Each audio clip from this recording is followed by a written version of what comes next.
Student हो या किसान, हम आए दिन उनकी आत्महत्याओं के बारे में, सुसाइड के बारे में सुनते रहते हैं, न्यूज़ पढ़ते रहते हैं। इसी सुसाइड वगैरह पर या सुसाइड के जो केसेस हैं, इन पर सुप्रीम कोर्ट का फैसला आया है कि अगर शादी का वादा करके कोई शादी नहीं करता है तो वो उकसावे में नहीं आएगा। अगर किसी व्यक्ति ने किसी लड़की से, किसी महिला से शादी का वादा किया और उस महिला ने किसी वजह से आत्महत्या कर ली, सुसाइड कर लिया, तो वो आत्महत्या उकसावे में नहीं आएगी, या जो शादी का वादा है वो उकसावे में नहीं आएगा। इसी पर चर्चा करेंगे हम, और इसमें मैं आपको दिखाऊंगा कि कानूनन क्या प्रावधान है भारत में, और भारत में जो आत्महत्याएं होती हैं, सुसाइडल केस होते हैं, उनका क्या डेटा है, इन्हीं सब पे हम चर्चा करेंगे। शादी से मना किया तो लड़की ने कर ली आत्महत्या, सुप्रीम कोर्ट बोला लड़के की क्या गलती है इसमें। तो सुप्रीम कोर्ट ने इस पे क्या क्या कहा है, उन सब पे हम चर्चा करेंगे। यानी कि देखो, सुसाइड जो है भारत में भी और पूरी दुनिया में भी, ये सुसाइड एक काफ़ी बड़ा मुद्दा बना हुआ है, और इस पे कई बार अलग अलग तरह के डिसीजन आते रहते हैं। तो हम पहले तो मैं आपको बता रहा हूँ इसमें हम क्या क्या कवर करेंगे। सबसे पहले तो एक खबर क्या है, किस कॉन्टेक्स्ट में हम इसको कवर कर रहे हैं, वो देखेंगे। फिर जो सुसाइड के लिए उकसाना है वो क्या होता है, कानून में हमारे जो लॉ है उसमें उकसाना किसे बोलते हैं, तो ये हम देखेंगे पहले। फिर सुप्रीम कोर्ट का इस पे क्या इंटरप्रिटेशन है, क्या टिप्पणी है, क्या मानता सुप्रीम कोर्ट उकसाने को, तो इसको उकसाने को सुप्रीम कोर्ट क्या मान रहा है, इससे रिलेटेड जो मैटर्स सुप्रीम कोर्ट में गए थे उनको देखेंगे। फिर गवर्नमेंट के क्या इनिशिएटिव है, सुसाइडल प्रिवेंशन से रिलेटेड, जो सुसाइड प्रिवेंशन हैं उनसे रिलेटेड गवर्नमेंट के क्या इनिशिएटिव है उनको भी देखेंगे। जो डाटा है सुसाइड का इंडिया में, इसको भी हम चर्चा करेंगे, इसको भी बात करेंगे। लीगल नॉर्म्स क्या हैं सुसाइड से रिलेटेड, इन पर भी हम चर्चा करेंगे। तो ये सारे मुद्दे हम इस तरह से, ये सारे टॉपिक पढ़ने वाले हैं। अगर आप यूपीएससी के सीरियस एस्पिरेंट हैं तो आपके लिए बहुत काम का है। बाकी भी अगर आप किसी वजह से कोई और एग्जाम की तैयारी कर रहे हैं, नहीं भी कर रहे हैं, तब भी आप इसको समझने के लिए पढ़ सकते हैं, सुन सकते हैं कि कितना इंपॉर्टेंट मुद्दा है अपने देश के लिए।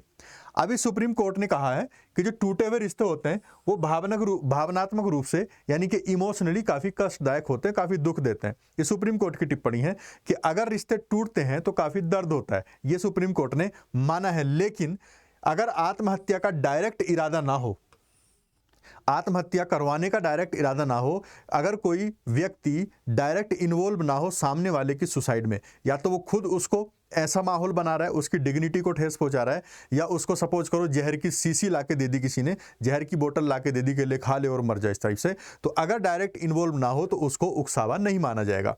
तो ये जस्टिस पंकज मित्तल और जस्टिस उज्जवल भुइयां हैं, इन्हों की पीठ ने एक फैसला दिया है, और इन्होंने, इनके पास एक केस पहुंचा था। एक केस पहले लोअर कोर्ट में था, फिर कर्नाटक हाई कोर्ट में पहुंचा, फिर सुप्रीम कोर्ट में पहुंचा। तो एक व्यक्ति है कमरुद्दीन दस्तगीर सनदी, इनको जो लोअर कोर्ट था उसने बरी कर दिया था। इनको बोला था कि इनके पास कोई भी सुसाइड का, उकसाने का केस नहीं बनता है। लेकिन फिर इसकी अपील हुई कर्नाटक हाई कोर्ट में, और कर्नाटक हाई कोर्ट ने इनको बोल दिया गिल्टी है ये, और इनको सजा दे दी। उसने आईपीसी की धारा पे लगाई, धोखाधड़ी की और आत्महत्या के उकसाने का अपराध का दोषी पाया उसमें, और इसका जो कर्नाटक हाई कोर्ट था उनको सजा बोल दी। लेकिन इन्होंने फिर अपील कहाँ करी, सुप्रीम कोर्ट में, और इन्होंने जो हाई कोर्ट था उसने धारा 417 धोखाधड़ी की, और 306 आत्महत्या के लिए उकसाने की, और 376 रेप की, इसमें ये धारा लगा दी। लेकिन जो निचली अदालत थी उसने इसको बरी किया था, हाई कोर्ट ने ये इसको गिल्टी पाया, फिर सुप्रीम कोर्ट इसको हटा देता है कि ऐसा कुछ भी नहीं पाया जा रहा है। इनको 5 साल की सजा भी दी थी और 25,000 का जुर्माना भी लगाया था।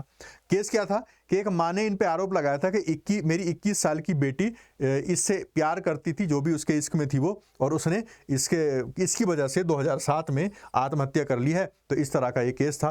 केस क्या था इससे मतलब नहीं है, आगे जो हमारे कॉन्टेक्स्ट हैं इसके वो काम के हैं। कोर्ट ने यह भी टिप्पणी की है कि टूटे हुए रिश्ते जो है भावनात्मक रूप से परेशान करने वाले होते हैं।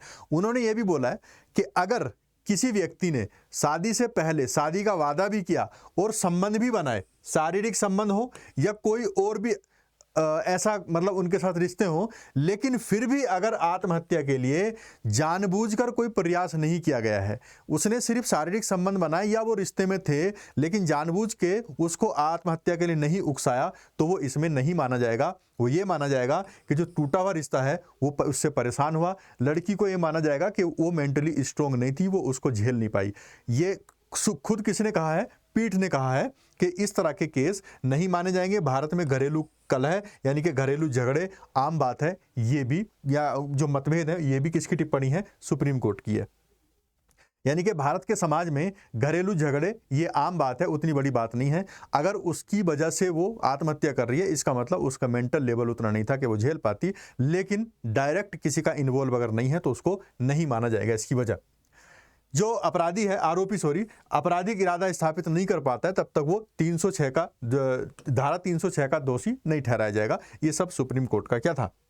निर्णय था। अब हम जो मेन हमारा है, ये यूपीएससी आपके एग्जाम के लिए काम आएगा। सबसे पहले तो हम दुष्प्रेरण मतलब क्या होता है? उकसाना। What is abetment of suicide? तो सुसाइड के लिए अवेटमेंट या उकसाना किसे कहा जाएगा? सबसे पहले आप ये ध्यान रखेंगे, कानून में उकसाना किसको माना गया है? आत्महत्या के लिए उकसाना, ये दुष्प्रेरण का मतलब है उकसाना, भारतीय दंड संहिता यानी कि आईपीसी की धारा 306, जो आईपीसी अब बदल के क्या हो गई है? बीएनएस यानी भारतीय न्याय संहिता, उसकी धारा 108। जो आत्महत्या के लिए उकसाना वर्ड है, इसकी व्याख्या की गई है कहां पर? आईपीसी में 306 की धारा थी और बीएनएस में है 108 में। तो ये ध्यान रखेंगे, अगर ये उकसाना पाया जाता है, अगर किसी को लगता है या कानून को लगता है कि वाकई उकसाया गया है आत्महत्या के लिए, तो उसको 10 साल तक की सजा हो सकती है और उस पर जुर्माना भी लग सकता है। ये प्रोविजन है, 10 साल की सजा भी हो सकती है और उस पर जुर्माना भी लग सकता है, अगर धारा 108 के तहत उसको पाया गया कि उसने उकसाया है किसी व्यक्ति को इस तरह से। जो बीएनएस की धारा 45 है, वो 45 उकसाने का मतलब क्या है? जानबूझकर किसी व्यक्ति को ऐसी सिचुएशन में डाल देना, जानबूझकर किसी व्यक्ति को ऐसी सिचुएशन में डाल देना कि वो अपनी लाइफ को ही खत्म कर दे, जानबूझकर किसी पर्सन के साथ ऐसा व्यवहार करना कि वो अपनी लाइफ को ही खत्म कर दे। तो मेन मतलब ये है, जो 45 की धारा है, आप अगर ये लड़की की पिक्चर देख रहे होंगे तो ये पायलट थी, इन्होंने भी अपनी आत्महत्या करके अपनी जान दे दी और आरोप लगाया उसके पुरुष मित्र पर कि उसकी वजह से उसको जो है आत्महत्या करनी पड़ी। तो ये केस भी आपने सुना होगा, मैंने बस पिक्चर लगाई थी समझाने के लिए, बाकी इतना कुछ काम का नहीं है। जो सेक्शन 45 है, ये कह रहा है भारतीय न्याय संहिता का बीएनएस कि अगर जानबूझकर आप किसी को उकसाते हो, किसी के केस में इन्वॉल्व हो जाते हो डायरेक्ट, या फिर किसी के साथ दूसरों के साथ षड्यंत्र रच लेते हो, 2-4 लोगों ने मिलकर षड्यंत्र रचा, किसी एक पर्सन को प्रोवोक कर दिया, उसको इतना मजबूर कर दिया कि वो आत्महत्या कर ले, तो ये क्या कहलाएगा? ये कहलाएगा उकसाना। अब सुप्रीम कोर्ट उकसाने पर क्या कहता है? सुप्रीम कोर्ट की क्या व्याख्या है उकसाने पर? सुप्रीम कोर्ट ने माना है कि असहनीय उत्पीड़न या यातना, इतना सताना कि जो मर रहा है, जिसने अपनी आत्महत्या की है, उसके पास मरने के अलावा, आत्महत्या के अलावा कोई ऑप्शन बचा ही नहीं। सुप्रीम कोर्ट क्या कह रहा है कि जिसने आत्महत्या की है उसके पास कोई ऑप्शन था ही नहीं सुसाइड के अलावा, वो कहलाएगा उकसाना। जो मृतक है उसकी भावनाओं को इतना छेड़ दिया, उसकी जो इमोशंस हैं उसके साथ इतनी खिलवाड़ कर दी कि मरने के अलावा उसके पास कोई भी चारा नहीं बचा, उसको अपने आप में इतना गिल्टी फील करा दिया, उसको उतना गिरा हुआ फील करा दिया, उतना बेकार फील करा दिया, उसको जो अपने आप को क्या लगा कि मैं किसी लायक नहीं हूं, तो उतना गिल्टी फील कराना, ये भी किस में आएगा? उकसाने में आएगा। ये सुप्रीम कोर्ट की व्याख्या है। सुप्रीम कोर्ट कह रहा है आप किसी को इतना सताओ, इतना उत्पीड़न करो कि वो उसके पास मरने के अलावा कोई रास्ता ही ना बचे, तो ये क्या है? उकसाना है। आप किसी की जो भावनाएं हैं, जो इमोशंस हैं, उनसे इतना खेल जाओ कि उसके पास मरने के अलावा कुछ बचे ही ना, ये भी क्या है? उकसाना है। आप किसी को ऐसा फील करा दो कि वो बेकार है, अयोग्य है, तो ये भी क्या है? उकसाना। यह है सुप्रीम कोर्ट की व्याख्या। अब कई बार ऐसा भी हो सकता है, जिसने उकसाया है, मतलब किसी व्यक्ति को जिस पर केस लगाया गया है, अगर यह पाया गया कि उस व्यक्ति ने परिवार को, यानी कि मैं इसमें लड़कियों को मान के चल रहा हूं, ये लड़की वाला केस, कि लड़की के परिवार को धमकी दी है, फोन वगैरह पे लड़की को धमकी दी है जान से मारने की, तो ये भी क्या माना जाएगा? ये भी धमकाना माना जाएगा। या उसको कई बार ये कह देते हैं लोग कि तुम्हें मैं आर्थिक रूप से बर्बाद कर दूंगा, तुम्हारे काम वगैरह, बिजनेस वगैरह को बर्बाद कर दूंगा। तो इस तरह की अगर धमकी दी गई है, तो इसके पे अगर लगता है कोर्ट को कि आत्महत्या के, सुसाइड के अलावा उसके पास कोई रास्ता नहीं है, तो ये भी क्या माना जाएगा? उकसाना माना जाएगा। अभियुक्त ने झूठे आरोप लगाए जिससे पीड़िता की प्रतिष्ठा को नुकसान पहुंचा। अगर कोई सपोज करो लड़का का केस है, लड़के ने लड़की पर इतने आरोप लगा दिए कि उसकी जो डिग्निटी है, उसकी जो प्रतिष्ठा है, उसकी जो पहचान है, उसको काफ़ी नुकसान पहुंचा और उसके पास मरने के अलावा कोई भी रास्ता नहीं था। सार्वजनिक रूप से अपमानित होना पड़ा और उसकी गरिमा को ठेस पहुंची, उसकी डिग्निटी को ठेस पहुंची। तो ऐसी सिचुएशन जब बनेगी तो इसको क्या बोला जाएगा? उकसाना बोला जाएगा। ये सुप्रीम कोर्ट की व्याख्या है। अब इससे उकसाने से रिलेटेड कौन कौन से मामले थे? एम मोहन बनाम राज्य 2011 का मामला था। इसमें भी क्या कहा सुप्रीम कोर्ट ने कि जब तक सिचुएशन ऐसी ना बन जाए, जब तक सिचुएशन ऐसी ना हो कि मरने वाले के पास मरने के अलावा, यानी कि आत्महत्या करने वाले के पास आत्महत्या के अलावा, सुसाइड के अलावा कोई रास्ता था ही नहीं, तो उसको सुसाइड नहीं माना जाएगा। यह फैसला आया था एम मोहन वर्सेज स्टेट 2011 में। उदय सिंह बनाम हरियाणा राज्य 2019 का फैसला भी यही है कि अगर ऐसी सिचुएशन बन जाए कि उसके पास, जो जिसने अपनी सुसाइड किया है, उसके पास सुसाइड के अलावा कोई रास्ता ही नहीं था, तो तब तक उसको उकसाना नहीं माना जाएगा। अब गवर्नमेंट ने इसकी रोकथाम के लिए, आत्महत्या की रोकथाम के लिए क्या क्या पहल बनाई हुई है। अगर आप मेंटली डिस्टर्ब हैं, आपको कोई प्रॉब्लम है, तो आप इनका इस्तेमाल करके मानसिक स्वास्थ्य देखभाल अधिनियम बना है 2017 का। एक किरण हेल्पलाइन है, डायरेक्ट इन नंबरों पे, जो नंबर है इन पे कॉल करके आप हेल्प ले सकते हैं, सरकार से हेल्प ले सकते हैं। मनोदर्पण पहल है, राष्ट्रीय आत्महत्या रोकथाम रणनीति 2022 है, national suicide prevention strategy 2022 Manodarpan initiative है या किरण हेल्पलाइन है। ये सब किसके लिए है? आत्महत्या की रोकथाम के लिए, सुसाइडल जो केस हो रहे हैं इतने, उनकी रोकथाम के लिए लाया गया। आपने बहुत सारी न्यूज़ वगैरह भी देखी होगी, जैसे कोटा राजस्थान में बहुत सारे बच्चों ने, अभी पीछे काफ़ी बच्चों ने बार बार थोड़े थोड़े दिन के बाद आत्महत्याएं की थी, सुसाइड की थी। तो गवर्नमेंट उनके लिए कानून वगैरह बनाती रहती है। उन्हीं में मनोदर्पण और किरण हेल्पलाइन भी उसी टाइम पर आई थी। तो अगर किसी को लगता है कि मैं मेंटली डिस्टर्ब हूँ या परेशान हूँ, तो वो इन नंबरों पर या इन हेल्पलाइन के माध्यम से सरकार से कांटेक्ट कर सकता है, सरकारी जो अधिकारी हैं।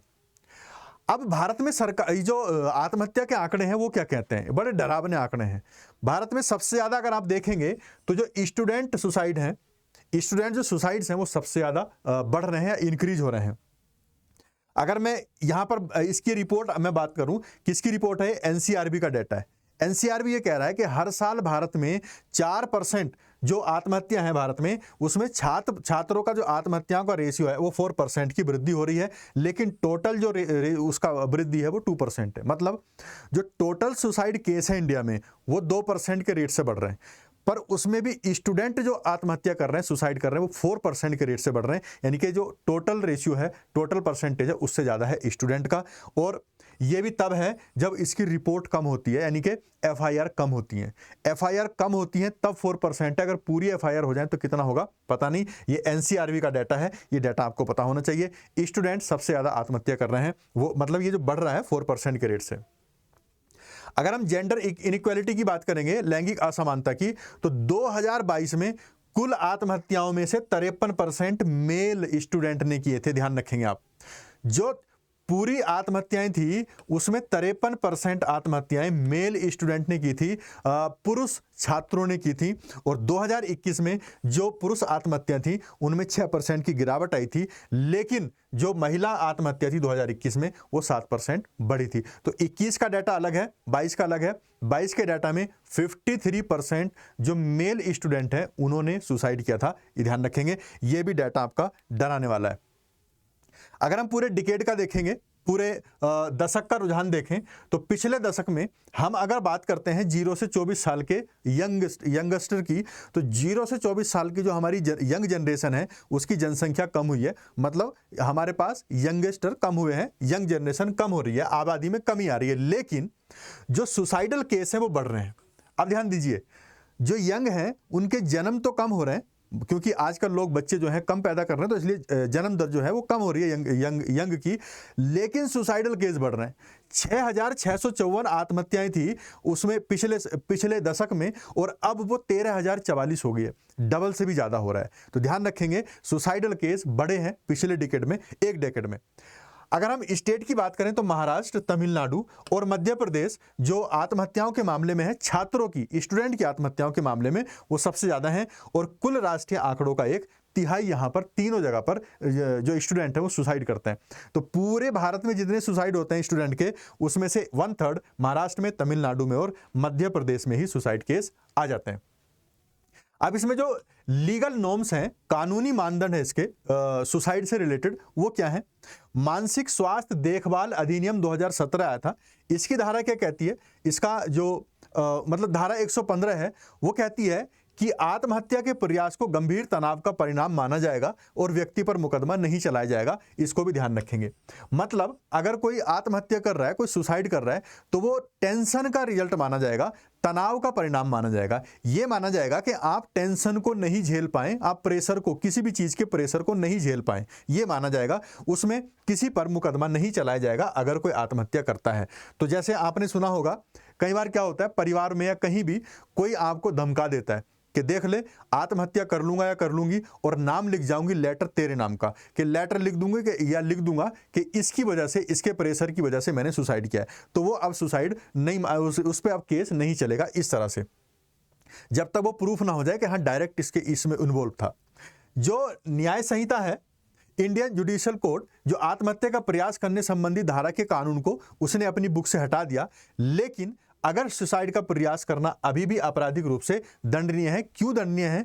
ये आपराधिक रूप से दंडनीय इसलिए है अगर कोई व्यक्ति डायरेक्ट रूप से इन्वॉल्व पाया जाता है किसी के सुसाइड करने में, इसलिए दंडनीय रखा गया है, लेकिन उसको कानून की बुक से हटा दिया गया है। जो न्याय संहिता है उसकी धारा 224 कह रही है कि किसी भी लोक सेवक को, यह भी आपके लिए इंपॉर्टेंट है, लोक सेवक जो पब्लिक सर्वेंट है, कोई भी, सपोज करो आप आईएएस बन जाते हैं, किसी भी पोस्ट पे चले जाते हैं, अगर आपसे किसी काम को कराने के लिए दबाव बनाया जा रहा है, तो ये धारा किस में आती है? 224 में आती है। जो न्याय संहिता है भारत की, उसमें भारतीय न्याय संहिता है BNS की धारा 224 कह रही है कि जो भी लोक सेवक है, अगर अपने आधिकारिक कर्तव्यों का निर्वहन करने के लिए मजबूर किया जाता है, अगर आप आईएएस बन जाते हैं, किसी और पोस्ट पे चले जाते हैं, आप अपना काम करने के लिए दबाव में लाए जाते हैं, आप पे प्रेशर किया जाता है, और उस प्रेशर की वजह से आप आत्महत्या करने का प्रयास कर लेते हैं, तो उस पर 1 साल तक का कारावास होगा, जुर्माना लगेगा, या दोनों भी हो सकते हैं। तो इस तरह के प्रावधान है, तो ये भी आप इसको याद रखेंगे, ये भी इंपॉर्टेंट है। तो ये था हमारा सेशन। आपको कैसा ये डाटा लगा, कैसा ये सेशन लगा, और आपको अवेयरनेस के लिए इसको फैलाना चाहिए। इस वीडियो को आप अपने जो नोन हैं उनमें शेयर कर सकते हैं अवेयरनेस के लिए। आप यूपीएससी की तैयारी कर रहे हैं तो ये डाटा भी आप याद कर सकते हैं। बहुत अच्छा टॉपिक है और बहुत इंपॉर्टेंट टॉपिक है, जो आपके काम में भी, एग्जाम के काम में भी आएगा और लाइफ में भी काम में आएगा। तो आज इसको इतने रखेंगे अभी। तब तक मैं आपको एक न्यूज़ दे देता हूँ। ये अनअकैडमी आपके लिए प्लस और आइकॉनिक सब्सक्रिप्शन लेके आया है। जो 2026 की तैयारी कर रहे हैं, 32,999 प्लस मिल जाएगा, और 46,999 में आइकॉनिक, 42,999 में 2027 का कोर्स, और 56,999 में आइकॉनिक 2027 के लिए मिलेगा। अनलिमिटेड एक्सेस मिलेगा, कंप्लीट जीएस और सीसेट होगा, मेंस की टेस्ट सीरीज होगी, डेडिकेटेड डाउट सॉल्विंग होगा, और 1-to-1 मेंटरशिप भी मिल जाएगी। अगर आपकी कोई सी भी समस्या है, कुछ चीज़ याद नहीं रह रही है, या आप हिम्मत नहीं जुटा पा रहे हैं कि मैं कर पाऊंगा कि नहीं कर पाऊंगा, आंसर राइटिंग कैसे करनी है, उस सब के लिए आपको अनअकैडमी लेकर आया है। ये सारी हेल्प करने के लिए इतनी सारी चीज़ें एक ही कोर्स में मिल जाएंगी। ये सारे जो चीज़ें हैं आपको एक ही कोर्स में मिल जाएंगी आप जब कोर्स खरीदेंगे, क्योंकि अनलिमिटेड एक्सेस आपको मिलेगा। जो 2025 देने वाले हैं उनके रफ्तार बैच आया है, ये 6 महीने में कंप्लीट हो जाएगा। 29 मॉक टेस्ट इसमें मिलेंगे, करंट अफेयर्स का रिवीजन होगा, डाउट सॉल्विंग भी होगी इसमें, और 6 दिसंबर से स्टार्ट हो रहा है। 17,999 इसकी फीस है बस। 1200 रुपये महीना में आप आरंभ बैच है 2026 के लिए, आगा 27 के लिए है, और इग्नाइट 26 के लिए इंग्लिश मीडियम में, ये इंग्लिश में है और ये भी इंग्लिश में, इनसे भी आप तैयारी कर सकते हैं। ये आपको पूरी कवरेज कराएगा। अगर आप ऑप्शनल का बैच लेना चाह रहे हैं तो ऑप्शनल भी है, history, pub ad, anthropology, geography, sociology, सब आपको मिल जाएगा। तो ये आज का सेशन था। इस मुद्दे पर आपकी क्या राय है, आप कमेंट सेक्शन में जरूर बताना। क्या किस तरह से ये निपटना चाहिए, क्या सुप्रीम कोर्ट का जो फैसला आया है क्या ये सही है कि नहीं है, आप अपनी राय जरूर देना। तो आज के लिए इतने रखते हैं, फिर मिलेंगे नेक्स्ट टॉपिक में अगली बार। तब तक के लिए बाय, थैंक्स फॉर वॉचिंग।